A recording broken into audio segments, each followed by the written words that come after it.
नमस्कार, मैं हूं सुशील भारती और आप देख रहे हैं अपना खास प्रोग्राम रूबरू। जी हाँ, रूबरू प्रोग्राम में आजकल हम लोग बात कर रहे हैं कुछ अपनी धर्म और संस्कृति के बारे में और इस चर्चा को आगे बढ़ा रहे हैं हमारे साथ डॉक्टर कुमार प्रशांत मानव एक बार फिर हमारे स्टूडियो में मौजूद हैं।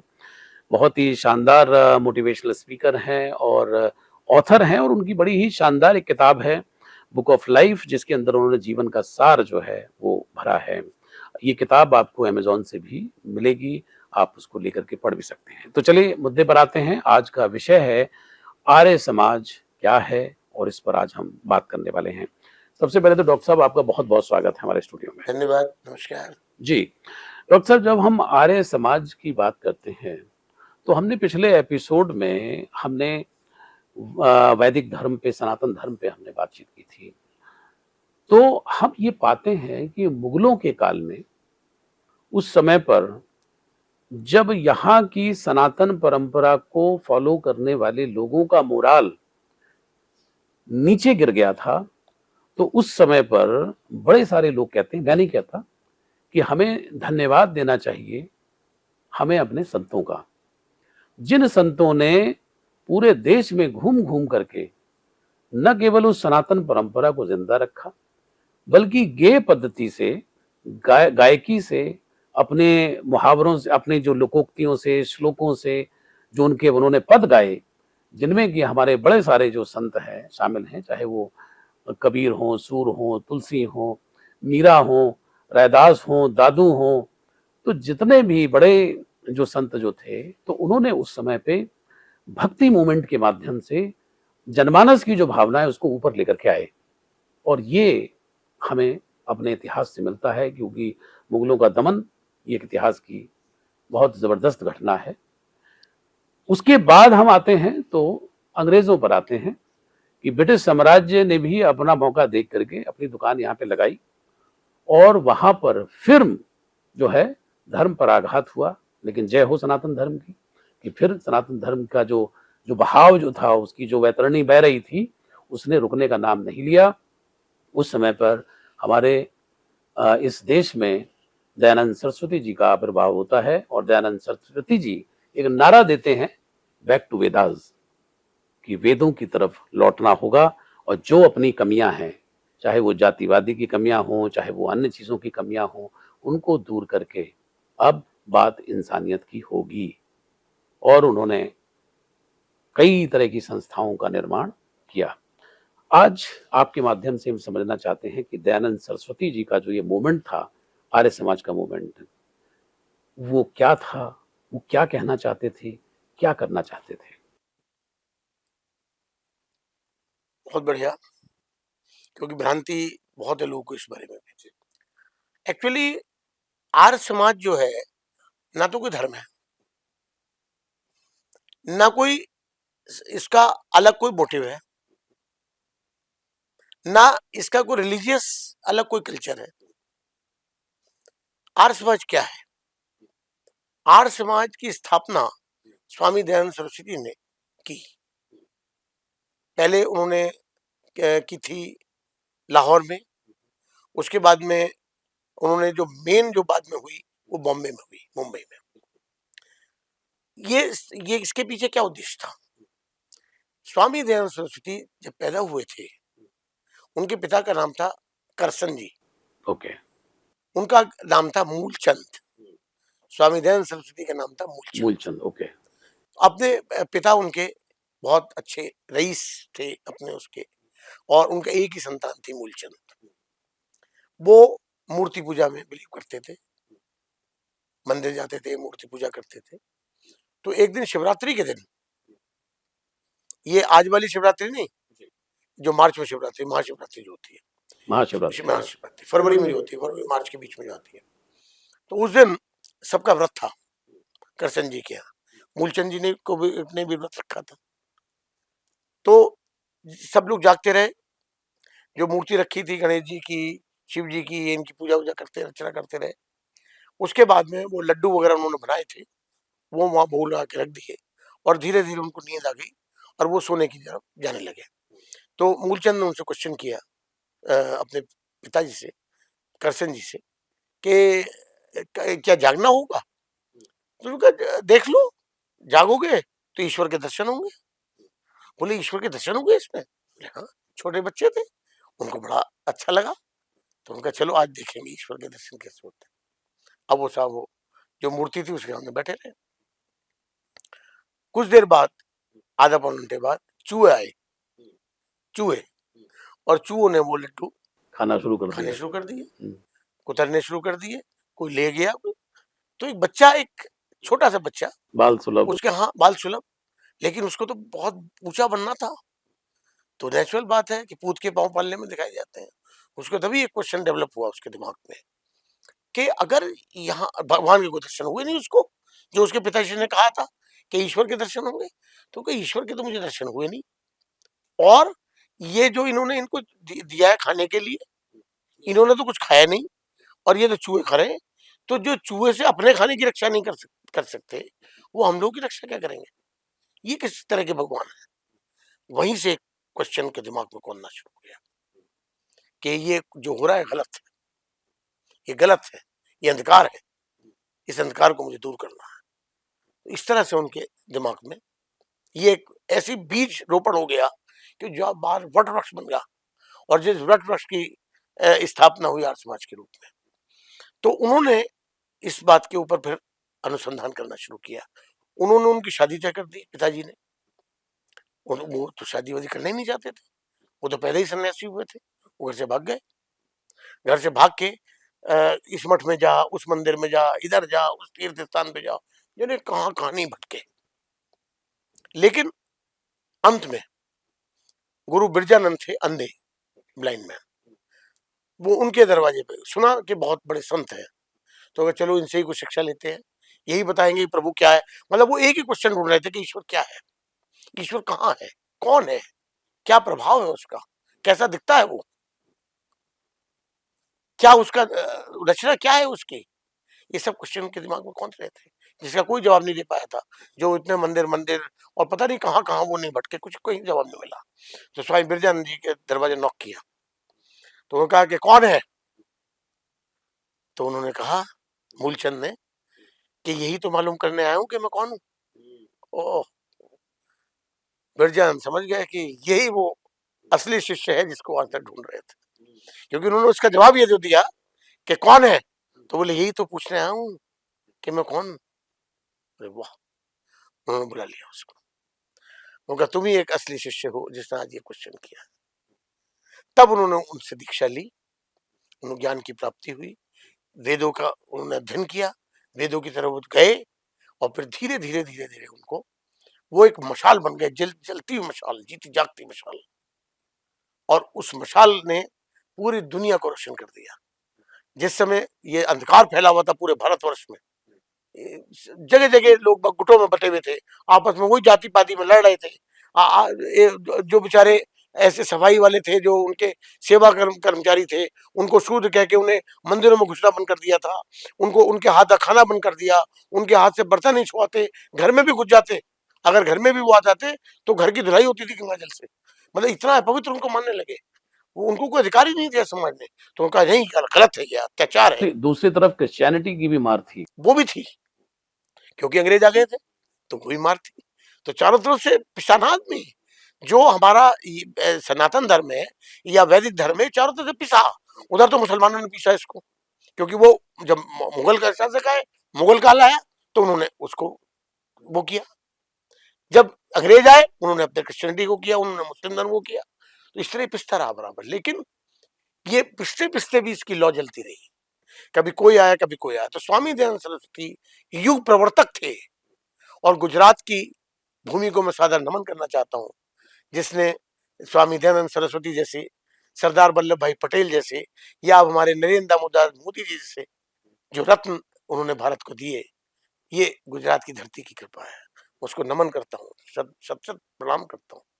तो उस धरती पे पैदा हुए, और उन्होंने क्या हुआ कि उन्होंने फिर धीरे धीरे चारों तरफ जब उनको ज्ञान प्राप्त हो गया, तो हर जगह जाना शुरू किया, संपर्क करना शुरू किया, लोगों को बताना शुरू किया। तो उन्होंने कहा कि इस तरह काम नहीं चलेगा। तो उन्होंने फिर एक समाज की स्थापना की, आर्य समाज के नाम से। आर्य माने क्या है? आर्य का शब्द का अर्थ है, हर एक का मीनिंग जानो पहले। मैं कहता हूं पहले जानो तब मानो यार। आर्य का अर्थ है श्रेष्ठ, आर्य माने श्रेष्ठ।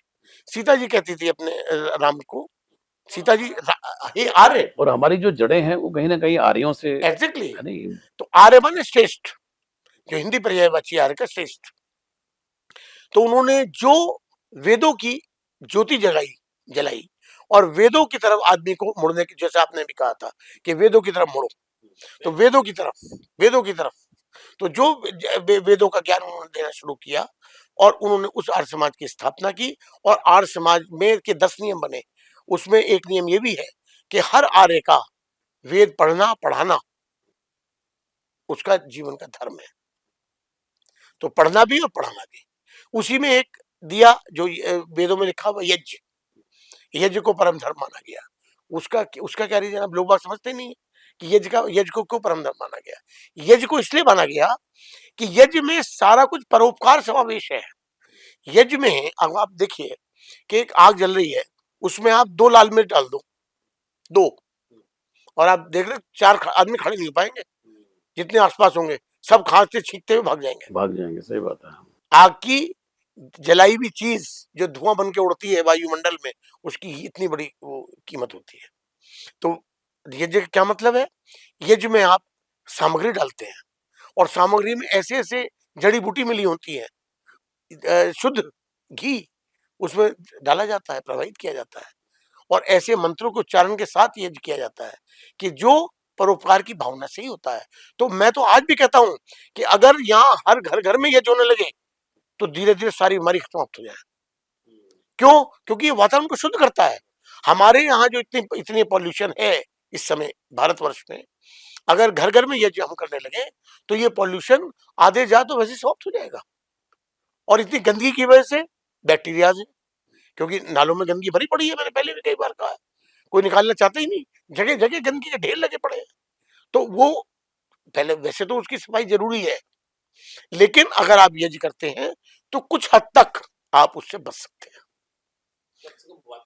वातावरण की शुद्धि बहुत जरूरी है। तो मैंने आपको मिर्च का उदाहरण दिया कि अगर आप आग में 2 मिर्च भी डाल देंगे तो आस पड़ोस वाले भी खांसते चीखते हो जाएंगे, दोबारा इतनी पोजीशन खराब होगी। तो ये महिमा है यज्ञ की, इसलिए इन चीजों को इसलिए बढ़ाया गया स्वामी दयानंद। उन्होंने क्या किया, युग प्रवर्तक है वो, उन्होंने क्या किया, जो सती प्रथा थी उसको उसको दूर किया, बाल विवाह प्रथा को दूर किया, और सबसे ज्यादा जो छुआछूत थी, जो बीमारी थी, हमारा कोढ़ था, हमारे भारतवर्ष के कोढ़, उसको समाप्त किया और कहा वेदों की ओर जाओ। और सबसे महत्वपूर्ण काम उन्होंने क्या किया कि उस टाइम सब मंदिरों में मूर्तियों में लगे पड़े थे, इतना अंधकार फैला हुआ था बहुत बुरी तरह से। तो उन्होंने इस अंधकार को समाप्त करने के लिए पाखंड खंडनी पताका फहराई, जो सिर्फ स्वामी दयानंद सरस्वती ने फहराई पूरे इतिहास में। आज तक का इतिहास जो भारतवर्ष का है उसमें स्वामी दयानंद सरस्वती ने, और उनका नाम कब पड़ा, मूलचंद से दयानंद, जब उनको ज्ञान प्राप्त हुआ तो वो स्वामी दयानंद कहलाए, सरस्वती। तो उन्होंने पाखंड खंडनी पर पताका फहराई, और बड़े बड़े मंदिर मठों के जो वो शंकराचार्य और बड़े बड़े संत वो हुआ करते थे मठाधीश, उनसे उनके वो चेंज ऑफ व्यूज हुआ करते थे, मतलब बड़े बड़े साथ साथ होते थे, और साथ साथ में कौन सा जीता ही नहीं आज तक। ये भी कहते हैं कि उनको लेकर के बड़ी गलतफहमियां भी पैदा कर दी गई। हाँ, रीजन है, जब भी कोई आदमी ऊपर की तरफ ये भारत की सबसे बड़ी कमी है भारत के लोगों की, जब भी कोई आदमी ऊपर जाता है, ऊपर माने ऊपर नहीं, मतलब अपने उससे स्तर से ऊपर उठता जाता है, देश और समाज के लिए सोचता है, कुछ करता है, तो जो नीचे के लोग जो वहां तक नहीं पहुंच पाते उससे जलने लगते हैं, उसकी झूठी बुराई करनी शुरू कर देते हैं, उसको किसी ना किसी तरह से डाउन करने की कोशिश करते हैं। ये मैंने बहुत पहले भी आपको एक इसमें किसी एपिसोड में शायद मैंने बोला था कि एक जग में 3 जग रखे थे, कांच के 3 जग, मतलब मृतमान, मृतमान होते ना कहा अचार वाले, तो लंबे लंबे 3 वो रखे हुए थे। एक अमेरिका का था, एक इंग्लैंड का था, एक इंडिया का था। तो उसमें मेंढक थे, उसमें इंग्लैंड के मेंढक थे, उसमें अमेरिका के मेंढक थे, उसमें इंडिया के मेंढक थे। अब कंपटीशन हुआ, कंपटीशन में हुआ कि जिसके मेंढक बोर्ड से नहीं निकलेंगे नहीं निकल पाएंगे वो विनर होगा। तो अब जब मुंह खुल जाना निकल ही जाना, सभी को पता था।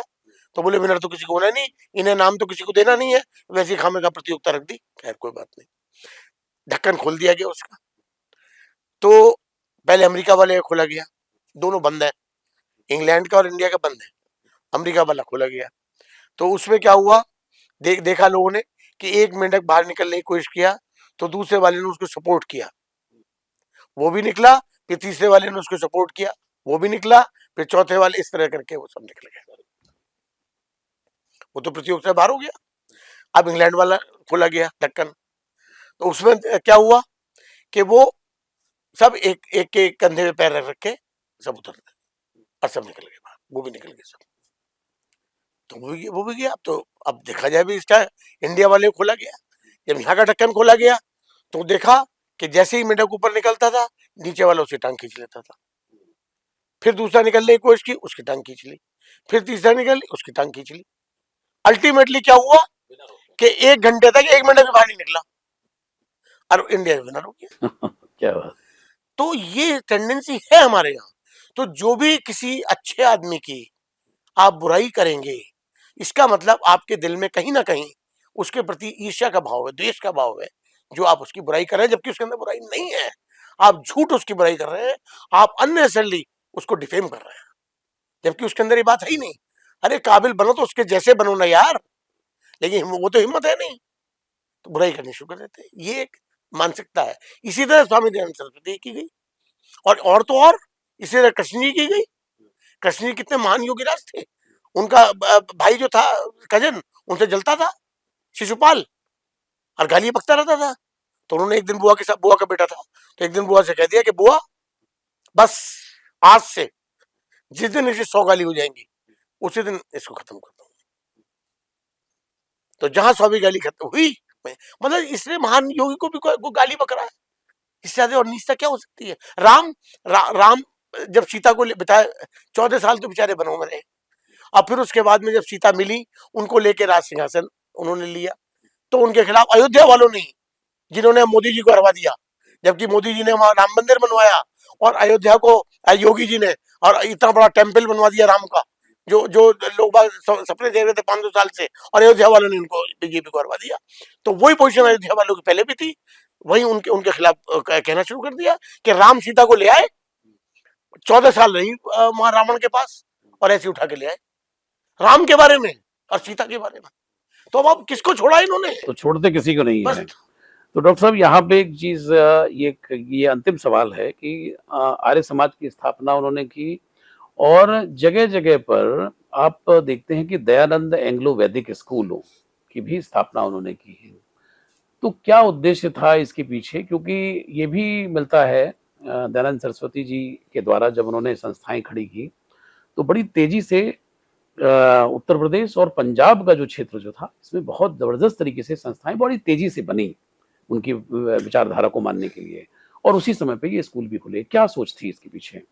इसके पीछे सिर्फ ये सोच थी कि भारतवर्ष में फैला हुआ अंधकार, कुप्रथाएं, रूढ़िवादिता, ढोंग पाखंड, इन सब का अंत हो, और शिक्षा और के माध्यम से। यस, और वेदों के माध्यम से इसका अंत हो। लोग बाग वेद पढ़े और पढ़ाएं, वेदों की ज्योति हमेशा जलती रहे, ये उनका उद्देश्य था। इसी उद्देश्य के भीतर उन्होंने अंतर्गत इन्होंने आर्य समाज की स्थापना की, और इसी में जो आपने दयानंद एंग्लो बता रहे हैं, इस तरह के जो इंस्टीट्यूशन डीएवी स्कूल की जो इसलिए किए, श्रृंखलाएं हैं, डीएवी स्कूल वगैरह इसलिए किए कि बच्चा, मैंने पहले ही बताया था कि बच्चे में बहुत बड़ी पावर होती है सीखने की, और बच्चा एक ऐसी स्थिति में होता है कि वो जब भी अगर गलत राह पे चला गया तो गलत बन जाएगा, और सही राह पे चला गया तो सही बन जाएगा। तो उसको सही करने के लिए, कि उसको दिशा सही मिले, उसलिए उन्होंने इस स्कूलों की स्थापना की और गुरुकुलों की स्थापना की, जिससे कि आज भी मैंने बताया था आपसे कि गुरुकुल से ही पढ़ा हुआ बच्चा वेदों के बारे में जानता है, बाकी कोई नहीं जानता, वेदों लुप्त हो चुके हैं। तो ये उद्देश्य था उनका कि, और दूसरा उद्देश्य ये था कि जो अंधकार हमारे समाज में फैला हुआ है, जो छुआछूत, जाति पाति फैली हुई है, ये सब दूर हो, पता लगे कि वेद क्या कहते हैं। वेद कहते हैं वर्ण व्यवस्था थी, जाति व्यवस्था नहीं थी, और मंदिर और ये जिसमें लड़ाइयाँ होती हैं और अंधकार फैलता है मूर्ति पे, मूर्ति पूजा का खंडन किया उन्होंने। जो पाखंड खंडी मैं आपको बता रहा था, पाखंड खंडी पताका का नाम क्या था कि पाखंड खंडनी, पाखंड का नाश करने वाली पताका। तो वो क्या थी, पाखंड क्या था, मूर्ति पूजा, मंदिर मंदिर पूजा। तो उसकी पाखंड को खंडनी पताका फहरा कर उन्होंने एक बहुत बड़ा काम किया, उस टाइम के अंधकार को दूर करने की कोशिश की। तो उनका कोई मुकाबला कर सकता है क्या? चलिए जी, आज बुराई तो करते रहो, बिल्कुल बुराई में क्या हो डॉक्टर गया? साहब, आज मुझे बड़ी खुशी है कि मैं भी 6वीं क्लास से लेकर के और 12वीं तक दयानंद एग्लो वैदिक विद्यालय में अरे ही मैं वाह, पढ़ा हूँ। तो आज आपके साथ बधाई ये आपको, आपको के साथ साधुवाद। ये चर्चा करते हुए मुझे अपना स्कूल बार-बार याद बहुत आ बढ़िया। रहा था। तो आज आपने बड़ी सार्थक चर्चा की आर्य समाज के ऊपर, और आर्य समाज की जो प्रोग्रेसिव सोच जो थी, जो क्रांतिकारी सोच जो थी अपने समय की, तो उस पर आज हम लोगों ने चर्चा की। तो ऐसे महान लोग जो हैं उस धरती पर कभी-कभी जन्म लेते हैं। तो मुझे लगता है कि ये राष्ट्र जो है दयानंद सरस्वती का हमेशा ऋणी रहेगा। हमेशा आपका बहुत-बहुत शुक्रिया इस बिल्कुल सुंदर सही चर्चा बात के है। लिए। और सबसे बड़ी बात ये है कि आर्य समाज के प्रति लोगों के भ्रम है, भ्रामक है। लोग वह समझते हैं मूर्ति पूजा का खंडन करते हैं, मंदिरों का खंडन करते हैं, तो ये इनका सनातन धर्म से कोई मतलब नहीं है। उन्हें ये पता नहीं है कि हुँ, दोनों एक ही है। वापस सनातन की हाँ, ही बात अरे करना चाह रहे सनातन की ही वो हैं। जो बात करना वेद चाह रहे है, हैं। जो वैदिक धर्म है वही तो सनातन धर्म है। तो बिल्कुल। कहीं उसमें मूर्ति पूजा का जिक्र ही नहीं है। तो हुँ, तुम क्यों कर रहे हो यार? हुँ, मतलब अननेसेसरली मैंने बहुत बार इसके बारे में बताया है हुँ, कि भाई ये इससे भ्रम पैदा होता है, अंधकार पैदा होता है। हुँ, तो ये मत करो, जो हुँ, वेद कहते हैं वो करो। हुँ, वेद के ऊपर चलो, वेद के रास्ते पे चलो, जो वेद बताया वो चलो और मानवता के धर्म को अपनाओ और सही अच्छे इंसान बनने की कोशिश करो। बस जीवन आपका स्वर्ग हो जाएगा। बिल्कुल, इसी नोट के साथ कि जीवन आपका स्वर्ग हो, और शायद इसी वजह से हम लोग ये चर्चा करते भी हैं। आपका बहुत-बहुत पुनः शुक्रिया कि आपने इस सुंदर चर्चा हमारे साथ की। नमस्कार। नमस्कार। तो दर्शकों, ये थे डॉक्टर कुमार प्रशांत मानव जो चर्चा कर रहे थे हमारे साथ आज आर्य समाज के ऊपर कि आर्य समाज क्या है। कुछ लोग इसको धर्म मानते रहे हैं, कुछ लोग इसको संस्था मानते रहे हैं, कुछ लोग इसको विचार मानते रहे हैं। तो जो भी हो, लेकिन दयानंद सरस्वती जी ने जो किया हमारे लिए, उसका हमें लगता है कि राष्ट्र उनके लिए ऋणी रहेगा हमेशा। उनके विचार आज भी हमारे साथ हैं, और कहीं न कहीं जो सत्य और सनातन की खोज उन्होंने की है, ये उनका बहुत बड़ा योगदान है। आज के लिए इतना ही, अगली बार किसी और विषय पर हम चर्चा करेंगे। अब लेता हूँ इजाज़त। नमस्कार।